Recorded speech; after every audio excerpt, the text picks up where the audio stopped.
K40 report, bringing news so fast, updates, talking entertainment that lasts. Educate, inform, we keep it real. K40 report, K40 report.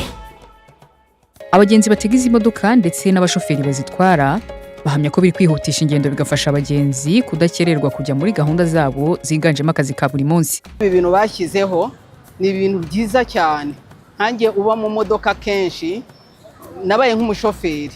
Urumva rero twaragendaga tukicara mbere tukamara amasaha abiri wicaye utegereje ko zuzura ugasanga ugeze mu kazi bitinze. Ariko ibyiza byabyo rero uragenda hashira iminota 10-15 bitewe n'amasaha igahaguruka. Urumva rero dusigaye tugera mu kazi kare nta guhagarara, abantu bose basigaye bagenda bicaye. Urumva ni byiza cyane leta y'u Rwanda yadushyiriyeho, bituma ntabwo umuntu agitega amamoto kwa kundi batega amamoto, dore ko akenshi ziba zikora impanuka, bigatuma rero tugera mu rugo kare. N'ukuri bagize neza kutugirira iyi gahunda y'imihanda y'amabisi ukwayo. Mu gihe gitoya hari impinduka nziza kuko ntabwo tukibigana n'izindi modoka. Hanjye ukorera mu Kimironko no mu mujyi, ubwo mbifatira Sopetrade, ariko iyi Sopetrade ndihuta, nta yindi modoka ibindi imbere, mpagarara gusa mu cyapa ari ugusiga abantu, nta yindi muteje ngongera guhura nayo. Ariko wenda kuva hano ukagera aho bitari byajya biracyari imbogamizi, naho bikunze byaba ari byiza rwose. Kwihuta bidufasha kuba abagenzi batatinda ku murongo. Ikindi abagenzi barabyishimiye, nk'abo natwe ku gatanu baravuga ati noneho kera kabaye, leta iratwibutse, bo bavuga ko ari leta. Turimo turagenda mu modoka mu muhanda wa twenyine, mbese barabyishimiye cyane. Ubwo rero biramutse wenda bibaye byiza no ku yindi mihanda ibamo jambo cyane cyane nka hano kuva kwa Rando, kuva kwa Rwahama ukagera kwa Rando ugakomeza Minijiste, uriya muhanda wose habamo imbogamizi ya mbutiyaje. Naho rero biramutse bikunze byaba ari byiza cyane rwose. Ubwira aho tutaraza abagenzi bagaragaza imbogamizi. Nyina mbogamizi abagenzi batindaga mu nzira. Urumva nshobora kuba naragurga kwa Rando nkaba nagera wenda n'urugero ku Gishushu nka minota nka 20 cyangwa 25. Icyo gihe ku muturage rero ufite gahunda agiye ku kazi we biramukerereza. Ariko ubu ngubu first of all birimo biragenda neza aho byakunze. Nkuriya muhanda numva wenda mungana n'abashoferi bagenzi banjye bakorera mu muhanda bava mu mujyi bageza Sonatibe bakagera Remera, ngo barihuta rwose nta kibazo, kandi hariya habaga mbutiyaje mbere iteye ubwoba. Ubwo rero ngiye ku bwanjye numva biramutse bikunze aho bishoboka bakabikora byaba ari byiza cyane, haba kuri twebwe ndetse no ku bagenzi dutwara.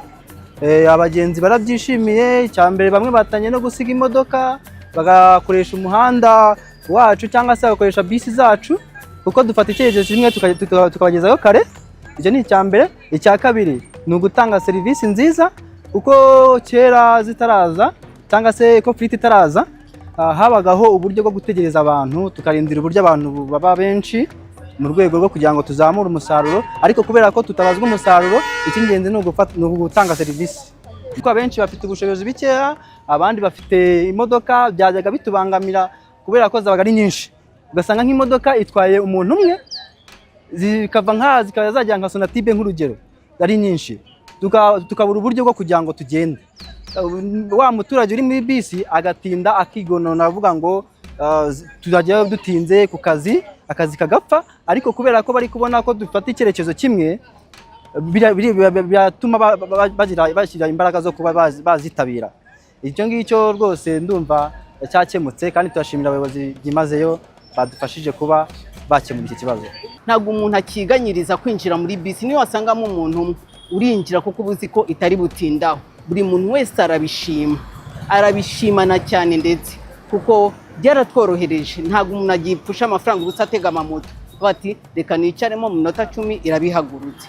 Nta muntu utabishima, turabishimana cyane. Ndetse byaradufashije. Urabona nka hano habaho ambutiyaje saa 2 n'igice, saa 3 abantu bajya ku kazi. Twaratindaga kugira ngo ugere mu mujyi ukavuga se ndi kujya mu ntara cyangwa ndi muri Kigali.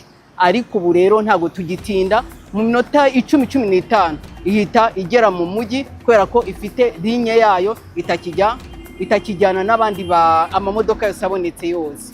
Nukuri byabaye byiza cyane, bituma umuntu agererayo ku gihe, kuko mbere wasabaga ngo uzinduke ufate na wa mwanya wo gutinda mu mayira, ariko ubu igihe cyose uhagurukiye ugererayo ku gihe kubera ko bisi yihuta bitakijya muri ambutiyaje. Umuyobozi ushinzwe ibikorwa mu kigo cya leta gishinzwe imikorere y'imodoka zitwara abantu mu buryo bwa rusange Ecofleet Solutions, Oswald Abinawe, agaruka ku mpinduka zari zitezwe hatekerezwa iyi gahunda, ndetse akanakomoza ku kuba nubwo bitaragira mu bice byose by'umujyi wa Kigali ko hari ingamba zo kubishyira mu bikorwa.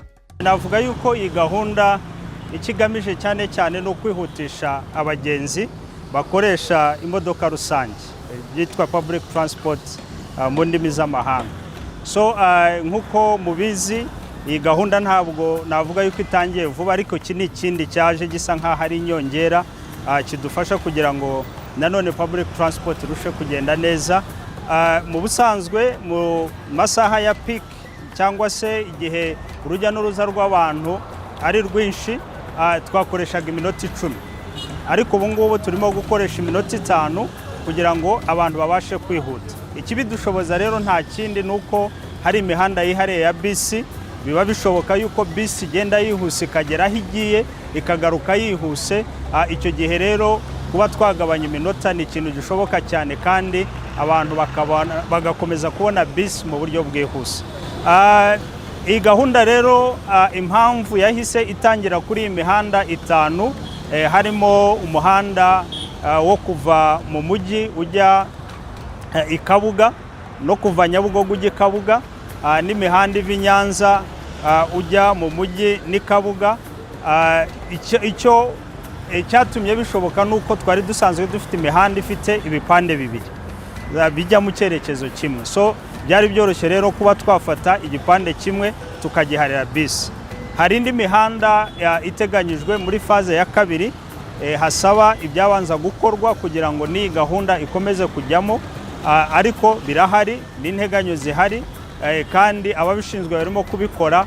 So ni gahunda rero twakwiseza abantu yuko iza gukomeza yagukira no mu bindi bice by'umujyi wa Kigali kugira ngo public transport irusheho kunoga no gufasha abantu bayikoresha, kuko akenshi usanga ari na benshi cyane. Oswald Abinawe kandi ashishikariza abakoresha imodoka zabo bwite ko batangira gutega bisi kuko zisigaye zihuta. Anasobanura ko hari parking nshya zagenwe mu mujyi wa Kigali bashobora gusigamo imodoka zabo bagatega bisi. Anavuga ko izo parking zihendutse ugereranyije n'izisanzwe. Yemeza ko byubahirijwe bitagabanya gusa ubwinshi bw'imodoka mu muhanda zituma hari abakererwa akazi kabo, ahubwo ko byanafasha muri iki gihe lisansi na mazutu biri guhenda, aho abaturarwanda banasabwa kugabanya ingendo zitari ngombwa. So leta yatekereje n'uburyo kishobora gushyiraho ibyitwa roadside parking cyangwa se parking rusange abantu bashobora gukoresha, umuntu agaparika imodoka ye ahantu hatekanye hari security, kandi n'ikiguzi cyo gukoresha iyo parking usanga kiri hasi cyane tugereranyije n'ikiguzi cya parking gisanzwe. So ubwo bwose n'uburyo bushyirwaho kugira ngo abantu bafashwe kugira ngo babashe gukoresha public transport.